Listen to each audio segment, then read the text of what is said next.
In this lesson, we'll be going over something that every Amazon Ads manager should know, which is how to calculate and determine your break-even and target ACoS. Determining your target ACoS before you start running ads is a very crucial step and will largely determine how you're measuring success when you're managing an account. Sometimes your target ACoS is set by the client, which makes this whole process way easier. But sometimes the client will look to you to figure out what their target ACoS should be. Or maybe you're a brand owner and this is your own account that you're managing. In either scenario, you're going to need to know how to calculate your target ACoS in order to confidently steer and guide your business to profitability. Also, not every target that your client or boss gives you is going to be based on data. So you should be able to fact check and intervene to tell them whether or not that target is realistic or beneficial for the business. So let's dive in a little bit deeper. Let's start with ACoS.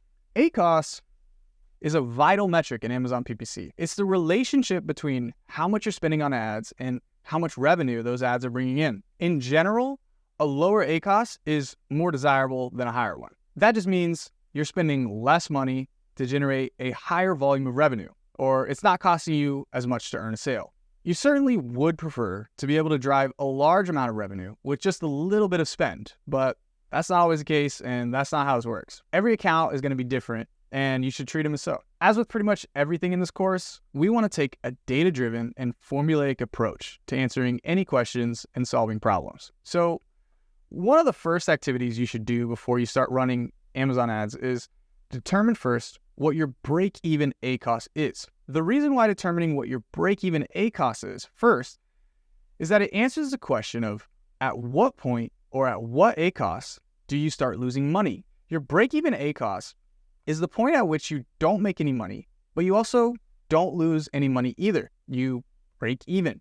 The relationship between your ad spend and your ad sales is 1-to-1. By determining your break-even ACoS, you can then determine how aggressive or how conservative you want to be or are even able to be with your advertising investment.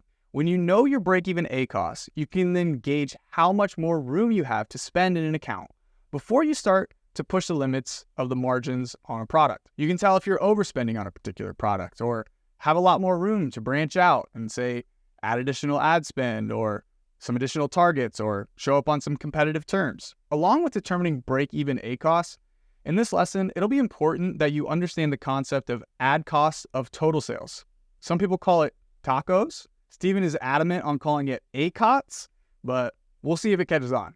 This is basically the same thing as ACoS, but comparing your ad spend to total sales instead of just looking at your ad sales. So you get a total account perspective of your ad investment compared to the total revenue that a product is driving. So for example, if you spend $10 to get a sale or $20, you have an ACoS of 50%. But let's say you spend that same $10, but because your PPC efforts generate an organic lift on the platform, you get 2 additional sales that came in organically. So you spent $10 on your ad, but you made $60 total, 20 from your ad and 40 from your organic sales. So your total ACoS, or your ACoTS, in this scenario, would be 10, your spend, divided by 60, the total sales, which is a 15% total ACoS. So your total ACoS was 15%, and your advertising ACoS was 50%. Now, it's not always, a 1-to-1 relationship like that. You're not always going to get 2 organic sales for every 1 PPC sale. It varies by account, it varies by product, but I think you get what I'm saying. Generally speaking, in the PPC space, most would think a 50% ACoS is a high ACoS. And at face value, maybe it looks that way. But once you factor in the organic sales impact, the total ACoS seems right within range of Amazon's benchmarks. When you're thinking about what your target ACoS should be, it's important to factor in the total sales perspective and not leave money on the table just because you're seeing a higher advertised ACoS. As we transition into the next segment on how you can precisely calculate your break-even ACoS, we'll set the foundation for a successful Amazon advertising strategy. From there, we'll guide you in determining your target ACoS, ensuring that your advertising efforts are not just driving sales, but also optimizing your profit margins. So let's jump over to the Lightboard, take a quick minute to calculate the target ACoS and the break-even ACoS for your products. All right, welcome back to this breakout session on discovering your break-even ACoS and determining your target ACoS when you're running Amazon ad campaigns. Now, this is super important. Before you get started running ads on any product, you first need to know at what point do you start losing money, okay? Because nobody wants to lose money. No businesses want to frivolously spend and not see the returns and not see the revenue growth associated with it. They want to see that their ad dollars are efficient, that they are driving sales, and that they're profitable. You want your overall business to be healthy, profitable, sustainable, and the first step is understanding at what point you start losing money or your break-even ACoS. So in order to figure this out, there's kind of some things we got to first kind of lay the foundation on and understand first, which is, we first need to know what kind of profit we can get with a product before we start factoring in ads. So we need to know what our margins are on the product after we've paid for all the inventory, after we've had it shipped, after we've paid Amazon for all the storage fees and all the referral fees, how much money is left over from the sale price of the product after all of those expenses.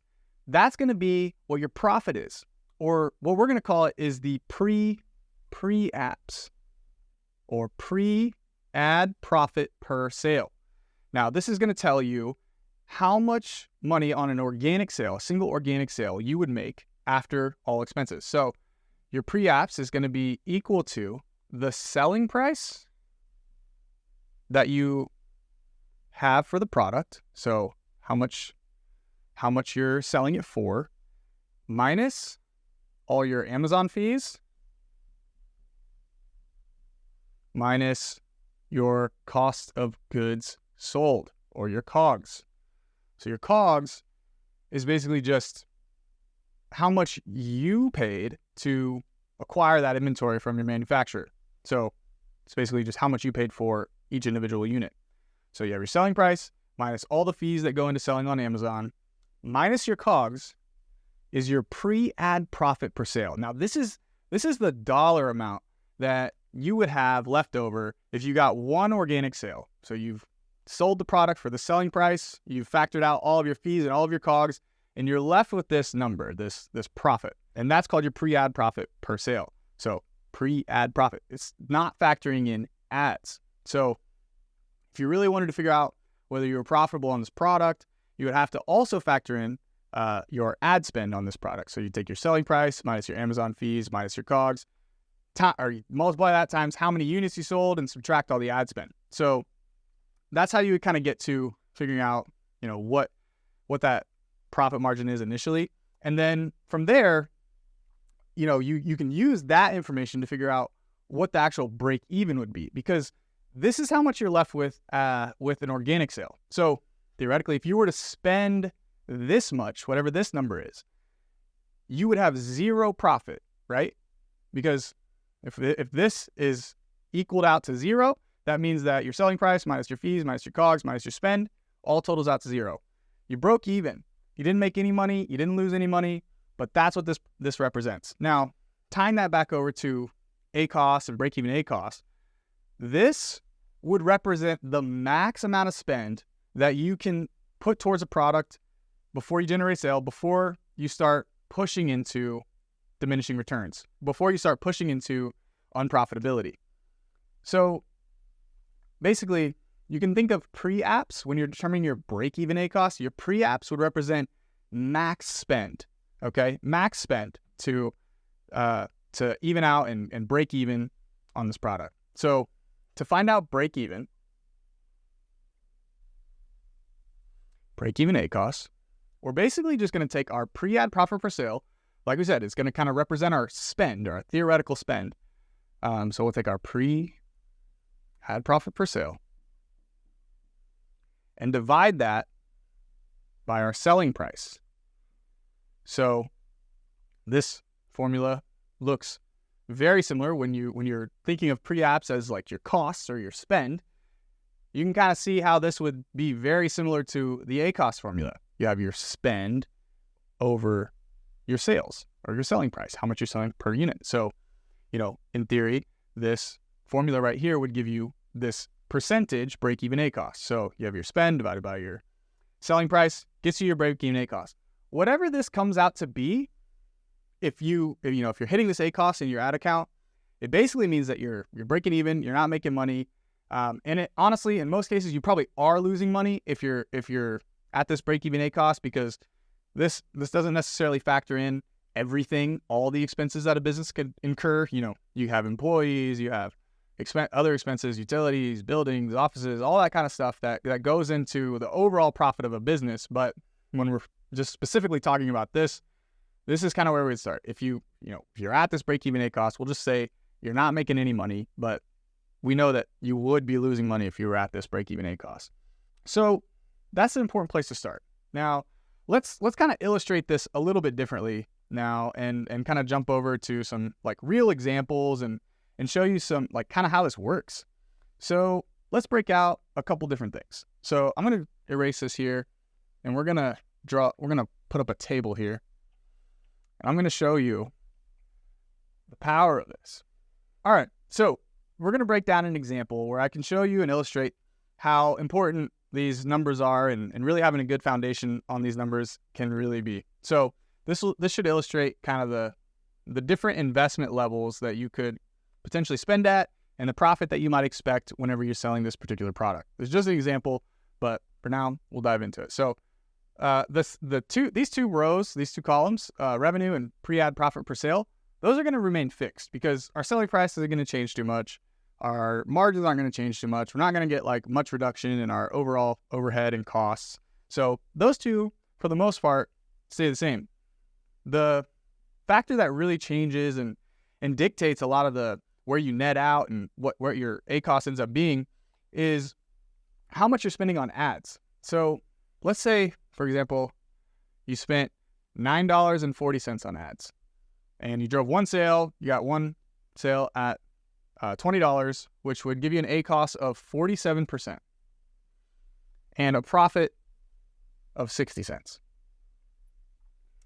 Now, let's say, for example, we, instead of spending $9.40, we spent $10 on ads, which that would give us a ACoS of 50%. 10, which is our spend, divided by 20, which was our sales.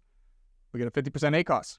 That would basically be our break-even point. So by spending $10 on ads, we got one sale, and we broke even on this product for this particular example. We made no profit. We spent all the profit that we had on ads and basically didn't make any money. Now let's say instead of spending $10, we actually go over that. We spend more than that. So we spend $10.60 on ads. That would give us an ACoS of 53% and a profit, or I should say negative profit, of 60 cents. And so we actually lost money in this scenario. By spending $10.60, we lost money, 60 cents.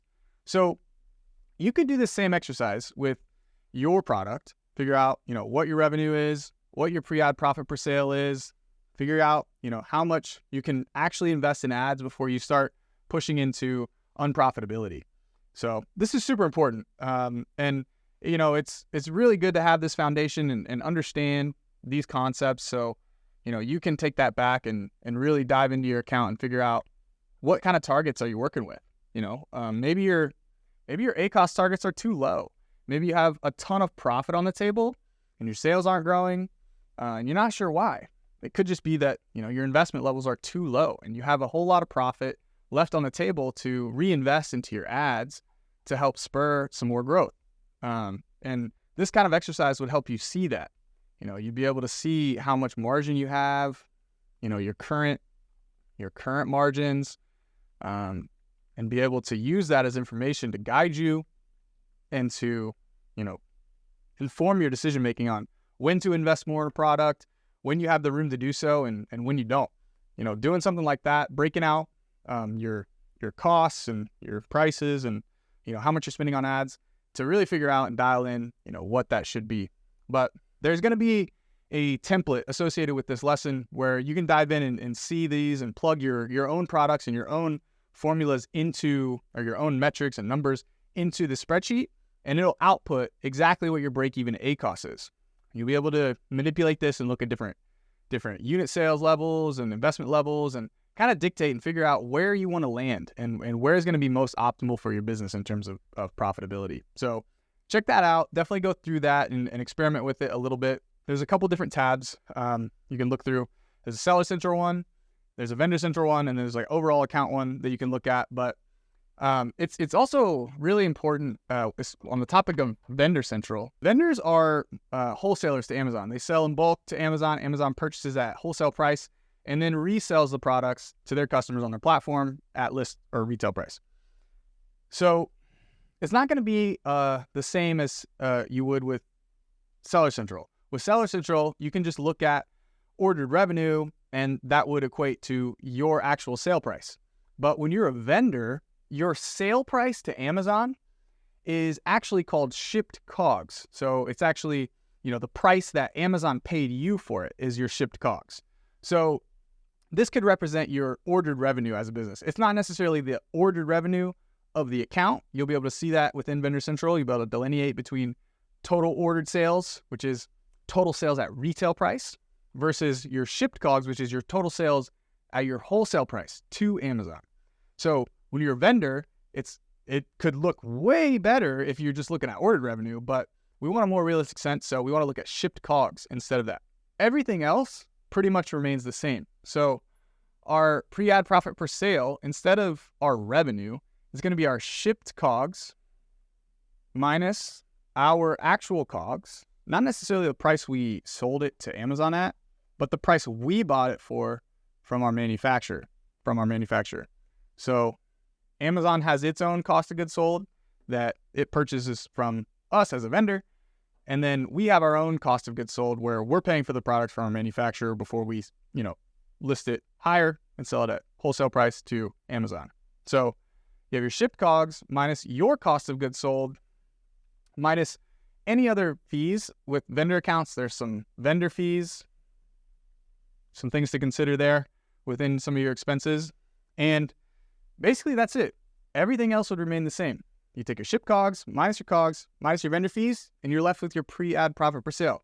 Now you could do this same exercise with Vendor Central and now figure out at what point you're unprofitable as a vendor. Because when you're running ads as a vendor, all of your ad data is still in ordered revenue.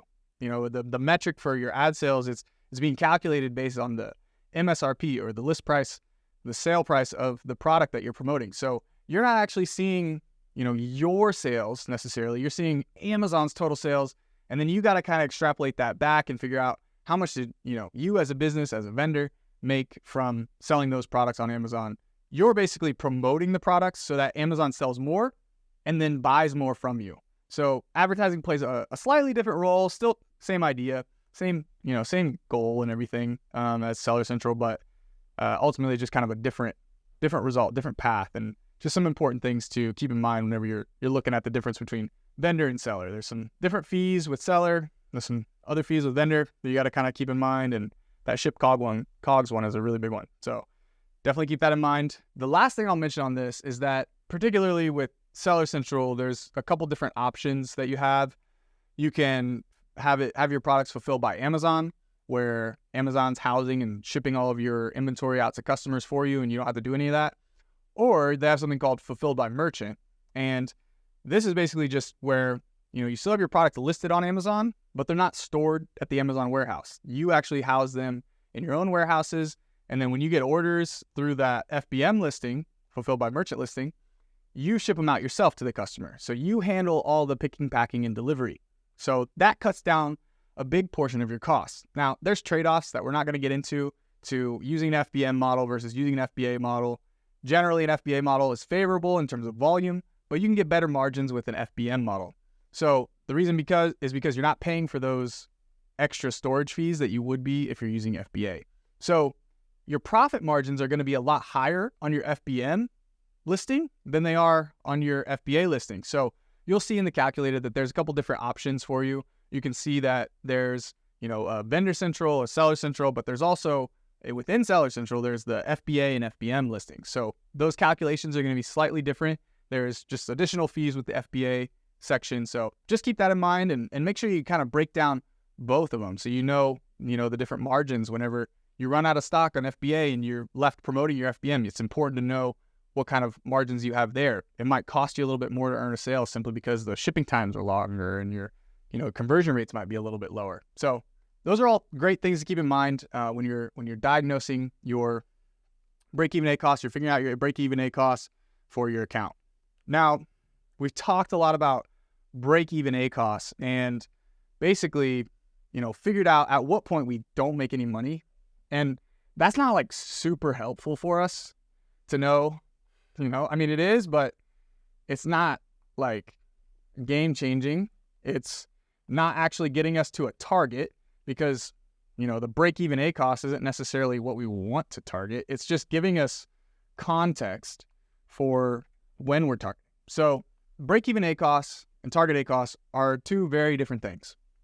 Your break-even ACoS is when you aren't making any money, but nobody wants to do that. So we're going to focus on making money, which means this break-even ACoS is just informative. It allows us to have a gauge of at what point we're losing money, and it gives us a ceiling pretty much that we can't go over. If we start going over this, it's no good, no bueno. We're not going to be profitable. So this is a ceiling. Now, determining your target ACoS from there is really a matter of preference, of margins, of overall profitability, preference of the business. But we kind of think of it as different investment levels, where basically, what are you willing to invest in order to stimulate more growth within your account? A 10% total ACoS is going to vary, with the results that you get from a 20% ACoS. Like, you're going to be able to drive a lot more visibility and traffic and overall volume with, higher ACoS. You're going to be able to reach more competitive terms, but you may not be profitable.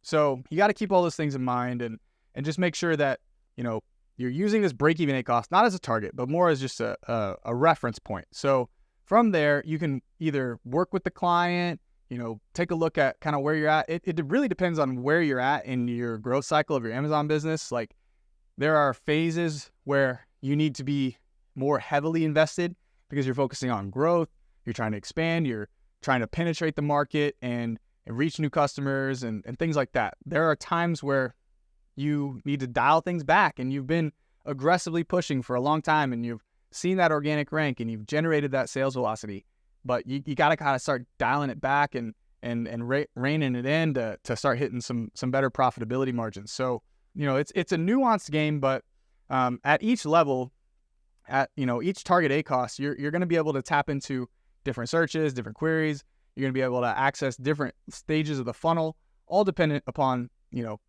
how much of your profit you're willing to invest or reinvest into growing your sales on Amazon. And that's a huge part of it. You got to be willing to reinvest. Amazon's pay to play. You got to be willing to put up the money to invest in your business, to invest in your product, to generate that initial ranking, to generate that initial velocity. And, that phase of a business is going to be very different than a business that's much more seasoned, has really strong reviews, really strong sales velocity and sales history.